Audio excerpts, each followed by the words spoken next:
Rolling. Scene 1, take 3. Scene 1, take 3. Action. Action. Roll cameras. Whoa, what are these? That was so close. I've never seen these before. Sometimes I fall around and you have to figure out how to straighten it back out. Oh my goodness. Get your professional pants on, okay? Always. Don't spit on the computer. Please. Battery dying. Please. Okay. Okay, I'm ready now. Lock it up.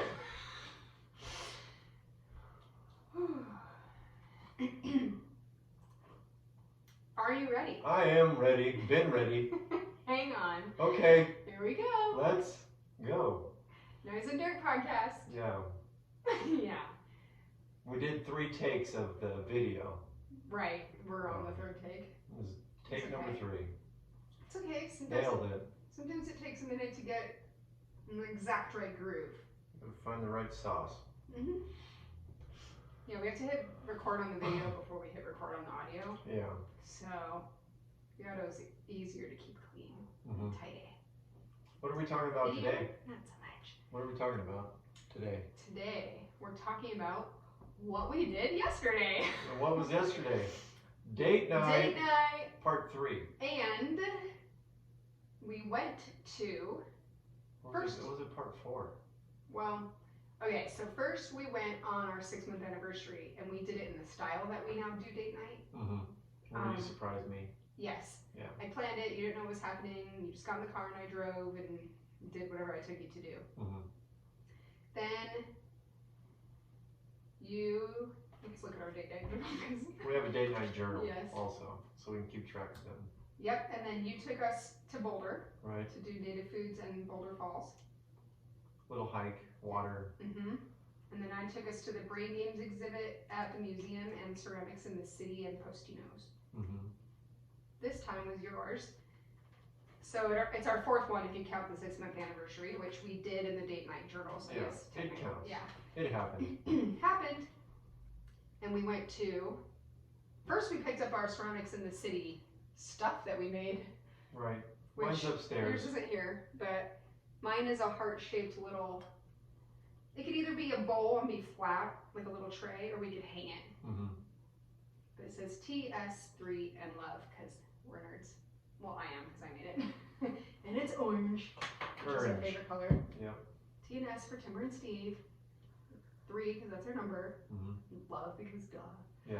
And then you made a gnome, and it is so cute. Right. It looks like you bought it and then painted it. I You know. did both. Legit. It is I might legit. just start making gnomes on the side. Welcome to my gnome making channel. Yeah. No, Welcome there's back. a major market for that, but you know, whatever makes you happy. Well, people are gnome crazy. I mean, that is true. People are gnome crazy. I don't get it. Maybe I shouldn't tell you that because you're kind of gnome crazy.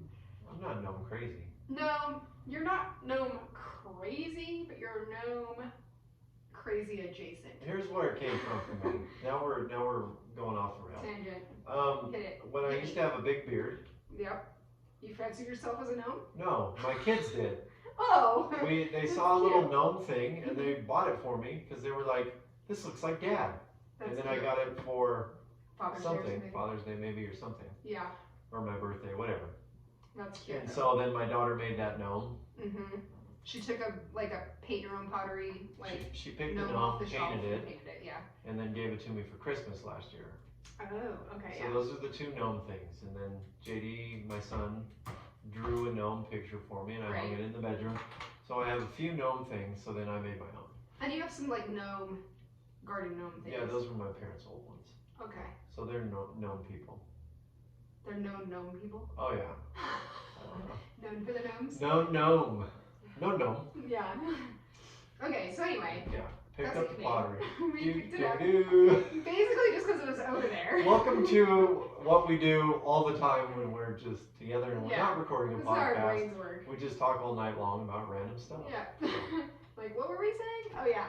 What we were really meant to be saying is then what we really did for our date night, which Steve took me to a restaurant on Capitol Hill on Pearl Street called Bang Up to the Elephant, which is a weird name for anything. Right. But I had mentioned it once, I don't know, at least a couple months ago, maybe more, as a vegan restaurant that was kind of on my mental list that I wanted to go to that I have never been to yet. And so we have a whole date night like episode on the podcast here, so if you've never listened to it, go listen to it. But it is, the way that we do it is we take turns every other time, and we only do them every other week. So we do them twice a month, and each time would be like Steve's turn to plan and then my turn to plan. So this time was your turn to plan, and when it's the other person's turn to plan, you just get in the car and they take you wherever they planned. Like you don't know what you're doing or where you're going. They pay for everything. Yeah, they figure it out. And the you timing. just don't know what you're doing. Yep. Yeah. It's just fun. It's a mystery. Right. So we pulled up to the restaurant. It's cool looking. It's very cool. Yeah, it's like and it's huge. Caribbean islandy themed. Yeah. It's huge. Like, You're gonna believe how big really it is. big. Yeah. Like bigger than your whole downstairs inside your house. Oh yeah. Yeah. And then Oh yeah. Oh yeah. Like times 2. And it's like open air, kind of like they have like a big wall that's like open to the street. 1,200 plants. 1,200 plants. They told us. Fresh air, oxygenated by their plants. Stained glass. Mm-hmm. It kind of reflects all over this one wall. Yeah, it was different pretty cool cool colors. A lot of things are kind of like teal and aqua painted for like ocean vibes. There's a huge bar on one wall. There's also like a coffee bar. Yeah. And anyway, it was interesting, like looking. So neither of us have been there either.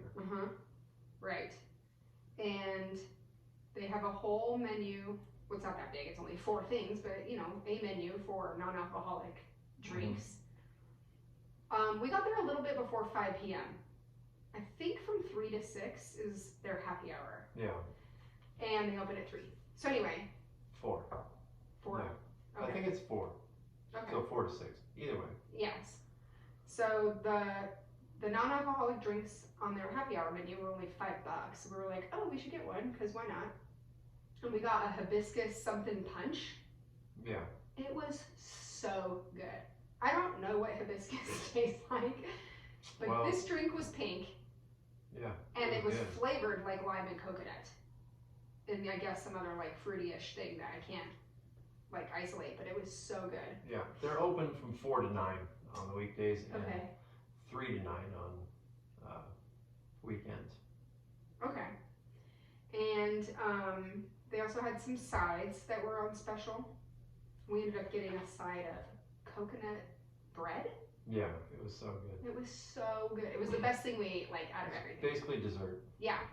It was like, imagine like cornbread, like a person who puts corn in their cornbread and it's kind of sweet.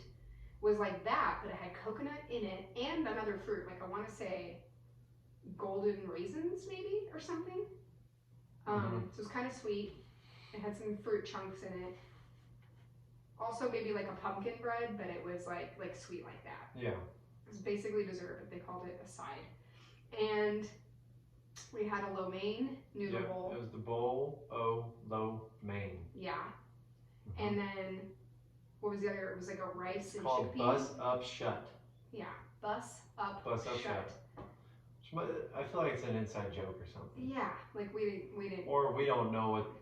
Like that also is Bang Up to the Elephant is weird, Right. and Bus Up Shut is But weird. it was butternut squash Mhm. with curried chickpeas, potatoes, fresh tomato, and roasted green beans over coconut rice, topped with pickled onions, which I ate all of them. Because I don't like them. Fresh Onions. herbs, and a side of busted roti. Yeah, which we were like, what is that? And it's kind of like naan or the mushu pancake at an Asian restaurant was like their version of one of those, like a side of. It's like a tortilla that's thin, Yeah. but it kind of tasted like Clearly homemade. what was the thing that you get at Casa Bonita? A sopapilla. Sopapilla is what it Yeah. reminded me of. Yep. and it was big, and it was rolled up, so we kept tearing like chunks off and using it like as a little scooper dude for the food. Scooper dude. It was a scooper dude. It was very good. Yeah. The whole restaurant experience was good. Yeah, it was cool. People were nice. It was empty. Huge place. Well, it was early. A Wednesday and it at was 5. Not even quite 5 when we got there. Yeah. So the food came super fast and crazy hot, piping hot. And yeah, there was other things we kind of wanted to try, and we had to like narrow it down, obviously. Right. But I would recommend it. Yeah, it was good. We do have an episode about how we eat, and if you haven't listened to that, I'm vegan. Steve isn't, but kind of is basically a vegan half the time. Right. I eat what you eat when we go out to dinner and stuff, and when we cook at home. Right. If I go out with other people and whatever, I'm mostly vegetarian. But yeah, mostly vegetarian. I still eat chicken on occasion, but not very often. I mean, it's like once in a great blue moon, so. Right. And point is that you eat vegan food and at vegan restaurants a lot. Yeah, and I like it a lot. And they're good. Yeah. And this one, it was very like different, like random kind of ingredients into the dishes where you're like, oh, this is interesting and creative. Also tasted super good. The serving size on the bus up shut was probably big enough for us to just share and call it dinner anyway. Yeah. But we shared both. Yeah, we like to get multiple items just so we can split and share and try different things. Yeah. So that was nice when it was like a super good serving size. We definitely didn't leave hungry or wanting more. And it was pretty good. I would definitely recommend it to vegans and non-vegans alike. And then the bread was like a dessert. Yeah. Which we ate kind of throughout. Right. When they brought it out, it wasn't that big of a piece of bread. You know, it was like maybe a 4x4 or something. Yeah. Square. Yeah. But cute. After you cut it, it seemed like you were eating a lot. Yeah. So. Yeah, it went a long way. Yeah. It was good. It was thick. So where'd we go after that? You had no idea where we were going after that at all. Right. So it wasn't very far away, like only 10 minutes, but we parked on a street. In a neighborhood. It was like 3rd. No, it was. I can't even remember. I don't know. It was by Alameda. And we're just get out of the car, park right, and he's holding my hand, we're walking down the sidewalk, and then all of a sudden he's like, we're going in this church. And I was like, what? He's like, yep. I thought you were totally joking. International Church of Cannabis. Yes, that's what it says on the side. So neither of us smoke marijuana. Right. You know, we have, but we don't. Right. None of us goes to church or goes to churches very often. Right. So I wasn't expecting to go into a church. So it's interesting. So they've with cannabis. I don't know how old the church is. It's pretty old. Yeah. And these people like revamped it. And you go there and you watch this laser light show, and they have like a meditation session. Right. They do like special events there that a lot of people go to. Yeah, like you could be a member and then you can go to any of the events, I guess. Yeah. Or they allow you to smoke marijuana in the facility if you're there as a member in one of their events. events. Otherwise, it's like family friendly time. Yeah, you can take your kids there and watch this cool laser light show. There's really good artwork. Yeah. On the walls. Uh-huh. And then the laser light show was like 7 minutes of meditation. Yep. Where they just tell you to breathe in and breathe out, and they guided meditation. Right. Yep. And then it turned into classic rock for like 30 minutes. Yeah, with like more lights and so like it's painted and then they turn the lights off and then the light show they put on the painted walls and ceilings. Yeah. So you can lay in any direction and they have like all kinds of chairs and pillows and But you're sitting in church pews, yeah. Yeah. And so it was comfy. And the music was like mostly songs we know. Led Zeppelin and the Doors and Pink Floyd. Stuff like that. And the music goes with the light show. Like when the music hits a certain way, the lights go a certain way. Right. So it was choreographed or whatever. Yeah, that's what it is. Yeah. That's the word. That's what you're looking for. And sometimes the light was just like shapes or colors or whatever, and sometimes it was like scenes from Alice in Wonderland or like things. Yeah. You know. And sometimes they had just people talking, like actually like quoting. Yeah, in quotes. between songs, they Right. did that where someone would come on and talk and say quotes and things about life that are important and stuff like that. Like a positive message. Right. Do we have the quotes? Yes, we do. Because as soon as it was over, I texted him to Steve to write them down because I was like, I kept thinking about him the whole time. Some I'd heard, some I had not. The first one Steve said to me, which was one of them that I wrote down, was, judge a man by his questions and not by his answers. Yeah. Which, I'm a huge question asker personality. Yeah. Everybody who knows me knows that. That's all she does is ask questions. So if you ever meet Timber, be ready to answer questions. Yes. She has all of them. Yeah, questions is my middle name. And I like that because I already like to ask questions, but I also agree with it because I think it is, people want people who are curious in them, or curious, period. Want to know and understand things versus just talk about whatever and like go on a soapbox or. Right. Yeah. There's a different level, right? When you're only answering questions and you want everyone to listen to you, you're a certain kind of person. But if you're willing to ask questions and be more in tune with everyone around you, you're a different kind of person that way. Yeah. And so. And you don't have to have all the answers, but are you thinking about life? Do you ponder? Are you curious? Are you inquisitive? So, like at my job, I ask people to ask me questions, and I give them raffle tickets for asking me questions because I like when they ask me questions too. Do you ever offer a $5 gift card to Starbucks? Only do I put everybody in a drawing and not just give it to them. Cue the inside joke. Yeah, that is an inside joke. So that was one of them. Another one is, all you have to do is decide how to spend the time that you are given. Which I kept thinking about that one a lot because I was like, yeah, that is like what all of life is boiled down to. Like in a way, that is all you have to do is there's this one thing. Yeah. One that I heard, I don't know if it was last night or if it was somewhere else yesterday, as a matter of fact, because I was listening to different things in the morning, but the quote was, the only thing that you can never get back is time. Right. And they followed it by saying, you can lose money, but you can always get money back. You can lose this, you can always get this back. Right. But time is the one thing that you can never replace. Right. It just keeps going and runs out eventually on everybody. And you never know when exactly. Right. Yeah, and that kind of is related to this, because spending it is, you're going to spend it, but deciding how to spend it is the one decision you generally only have to really worry about.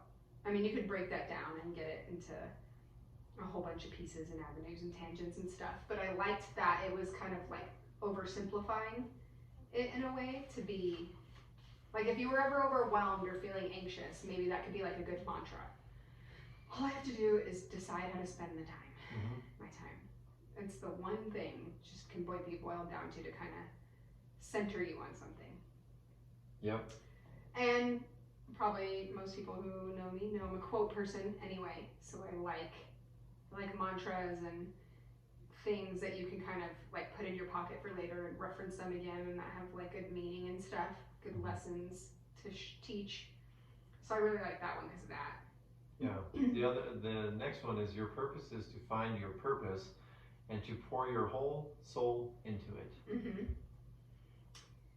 And which I think is what everyone's struggling to do in life in general. To figure out what their purpose is. And we would all just jump to your job. Like, what do you do for work? And that's not necessarily your purpose, but that's what everyone kind of associates it with. Or parenting. Yeah. Now, I've discussed this with you, and I've discussed it with lots of people. And I don't have kids, never parented much. Obviously, you have kids, and I'm around them now, but like, to whatever degree that is, it's not the same as real, true, full-on parenting, right? So I feel like it never has made sense to me that a purpose can be parenting because then if that alone can be a valid entire purpose, then that means that kid would just grow up to parent his own kids, and then those kids would grow up to parent their own kids, and it's just like a continuous cycle. It doesn't actually gain any specific thing. So it doesn't make sense to me to be an entire purpose. Now, if you happen to like give birth to Einstein, who then goes and like changes the world, maybe, but that's like a very case by case basis. I think, well, yeah, that's a generic statement for people when they say my purpose is being a parent. Yeah. Basically, they're trying to emphasize the fact that what is most important to them is their children.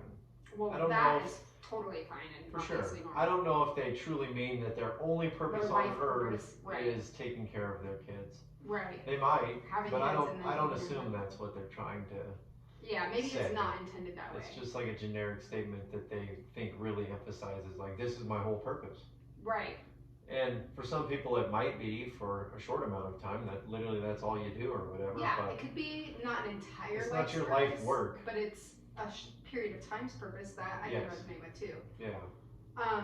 But I do feel like in general, the average purpose is to serve other people. Mm-hmm. Like you will just get fulfilled by doing that's what whatever. You're doing when you're a parent. Well, that's why. That's my segue. Is the XYZ thing that you do for others. Mm-hmm. So if you are Einstein, then you're serving humanity. If you are a teacher, you might be serving like a whole bunch of children. If you're in politics, maybe you're serving your constituents. Mm-hmm. Like you could be a pilot and you're serving, your fellow man, just being able to travel and see the world, like whatever. You could obviously apply that in lots of ways, but to me it feels like the average purpose is in service of others in some way. So maybe our purpose is our podcast. What if your purpose is just serving yourself? So that you live the best life that you can possibly live, right? Mm-hmm. Which then trickles down to other people.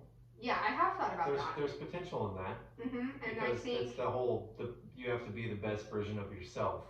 Right. To then affect everybody around you. Yes. Because if you're a miserable person, and unhappy, but you take care of everyone else, well, those people still aren't completely happy because they can see that you're not, right? Right. We talked about that before. Yeah.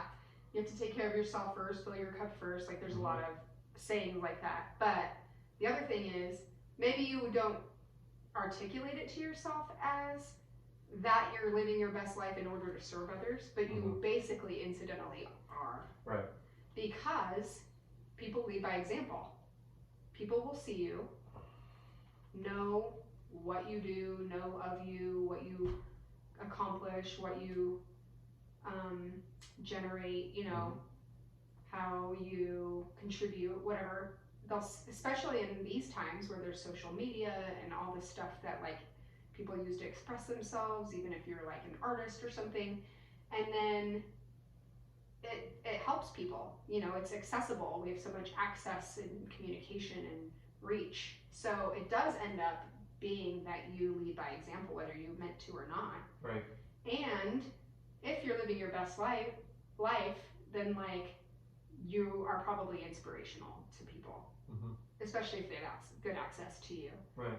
And you're supposed to, according to so many quotes and thought leaders, like you're supposed to not play small. You're supposed to do that so that you can have that ripple effect and affect other people. Mm-hmm. Now, how you do that can be very idiosyncratic. Like one person can have a podcast, one could be a sculptor, and one could be a pilot, or a teacher, right? So then whatever your best life is, but you're probably a teacher because you're called to it, because it's not that glamorous of a job and it's hard. Mm-hmm. Or a painter or a sculptor or something because they can't not create. But those of us who don't have like a calling like that, or like an innate ability, I think we take a long time to be like, what is our purpose? Like, Yeah. If I think about everybody I know, I don't know if very many of them have a stated purpose that I could be like, oh yeah, my sister's purpose is to be XYZ. Like, I don't know very many people who I know what they would say their purpose is. Yeah, I don't either. Right. And I think that's part of the problem. Right. a lot of people, like I said, is that not feeling everyone's searching for totally their fulfilled. purpose. Yeah. And you always deep down know, we talked about this today at work, that you want more for yourself. And it doesn't mean more things, and it doesn't Right. necessarily mean more money. Right. It just means more. Yeah. More fulfillment, really. Right. Or satisfaction. Mm-hmm. Yeah. Right. And if I can go off on another tangent. So we have a younger guy that works for us. He's 19. Mm-hmm. And he asked, I've known him since he was a little boy, like 2. Mm-hmm. I've known his dad for a long time. And he asked me, well, you don't want your son to do this? Right. And my son's 14. And I said, no. And he's like, why? And I said, well, to be honest, I just think he deserves better than this. I want him to do something better. And it doesn't mean make more money. Right. Or anything. I want him to be more fulfilled with what he chooses to do with his life. I want him to have... For his occupation. Yes. Yeah. That's what, like, the dream is, to do something you love and potentially make money from it. Right. So that you can just live and do what you love, right? Right. If that's not the case, I hope that you do it on the side, you know, and you can find what you love outside of work. Maybe work is just there for the money, and then after, you can do something that you truly love. Yeah, like your passion. Right. Or your hobby or whatever, yeah. Yeah. Totally.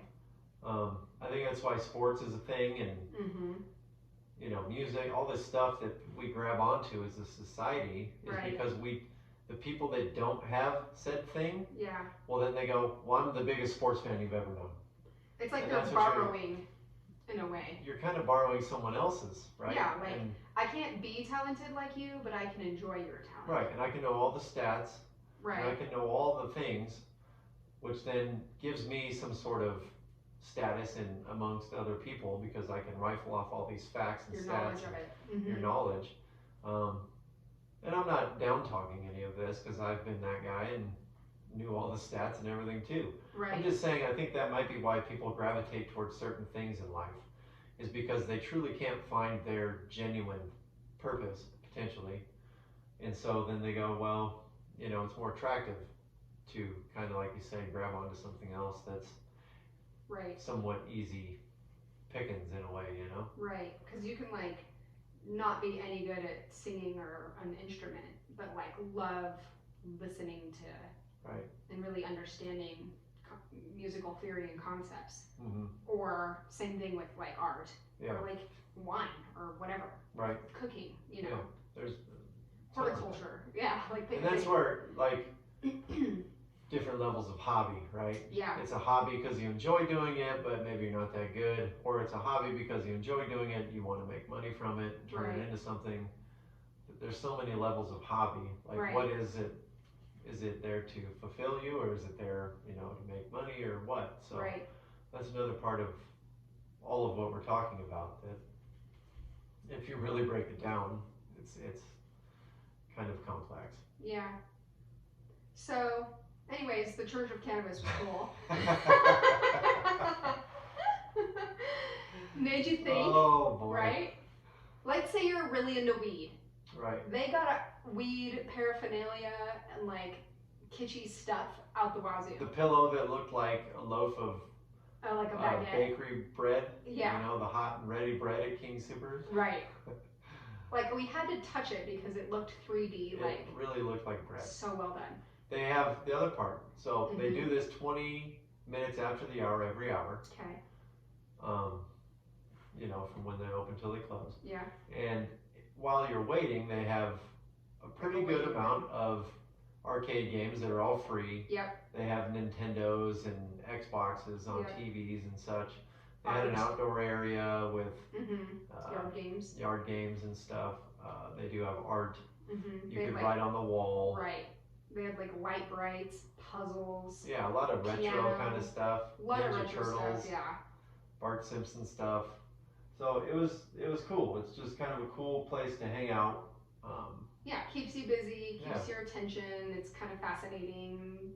Lots of little interesting details and stuff. Yeah, just things to look at. Yeah. And you can stay there as long as you want. Like you just buy the tickets and it's like an all-day pass. Right. As much time you could spend before or after that you want. Yeah. Like, I imagine if you were high, you'd spend even way more time than we did because you'd be so sucked into the different things because they would like really capture you. They're like mentally stimulating. Yeah. But we weren't, obviously, and we just like tootled around and played with this and that, and it was cool. Yeah. Oh, skee ball. There was a skee ball machine. Yeah. And they had that outdoor area, like you said, and they have like a separate room with like a huge it was like a picture taking station, so we took our picture a few times. And same thing with the light show. I'm sure if you were high, which I bet at least like a percentage of the people go there high. Sure. It would be like, I think, feel way more deep and mentally stimulating even than it was for us, and we kind of took a lot out of it. Yeah. It was cool. Yeah, the production was really cool. Yeah. You could tell they spent some time on it. And it's called Beyond Light Show? Immersive Light Show or something like that? Beyond Immersive Light Show at the International Church of Cannabis. Right. So, at first I was worried, like, oh, people who are into weed aren't going to find this.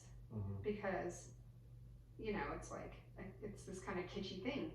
And then you said, well, it's called the Beyond Light Show, and so like you can totally just find it by name and like what it is, not related to anything to do with cannabis. Yeah, I didn't even know. Right. When we showed up, I did not know that it was the International Church of Cannabis. I knew it was in a church. In a church. But I didn't see anything, whatever website I clicked on and found it, it said that. And then conversely, if you're just totally into weed and you don't care about like churches or light shows, you could just stumble upon this. Yeah. And and then end up there, and then obviously it ends up being cool. So I did like that. Like you might not be attracted to one of the three elements, but you know, it's still very interesting and cool to experience all the other elements and like learn about it and how it existed anyway. I'd never heard of it. But it's part of the reason why we wanted to do the podcast about it, is because I would totally recommend it to like people. And you know, whether you're a marijuana enthusiast or not, or a church person or not, or a music person or not. Like, there's so many things to do. It's rated #1 on the TripAdvisor for people that like are here on vacation. Yeah, and it has like really good Yelp reviews and stuff too. Yeah, Google reviews maybe. I called my roommate when we were driving home and his girlfriend, because I was like, oh, they would love this. And he'd already heard about it and knew it was a thing, but had not been to it. And we're all like locals and natives. I forgot why I brought that up, but I was going to say something. I don't know. Found it. Lost it. Found it. So well, I think my point was, I called someone right away and told them about it, like because it was like such a good recommendable thing to go do. Yeah. So that's date night. Yeah. We're gonna start podcasting about all our date nights. Yeah, so the experiences and do little reviews and the activities in the restaurants. You know, maybe give some of you guys ideas on where to go. Yeah. What to do, what to see. Stuff to do on any random day or time that you're looking for something to do. Yeah.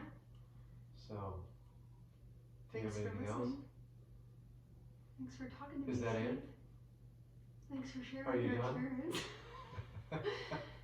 Yeah, I think that's all I can think of off the top of my head, that if anybody listens to this and they've been there, or to either the restaurant or the church, comment what your like favorite things were, because I don't know of anybody who's even been to this Church of Cannabis that I know of, but maybe people have and they haven't mentioned it around me. Right. But it seems like it's basically art.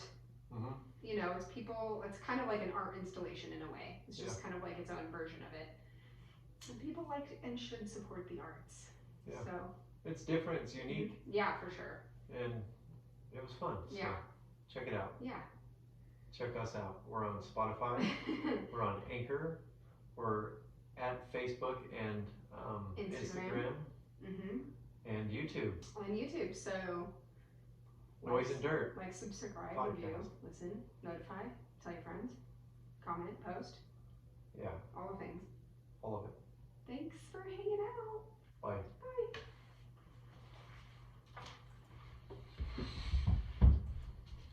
I said YouTube, and then I looked at this camera right here.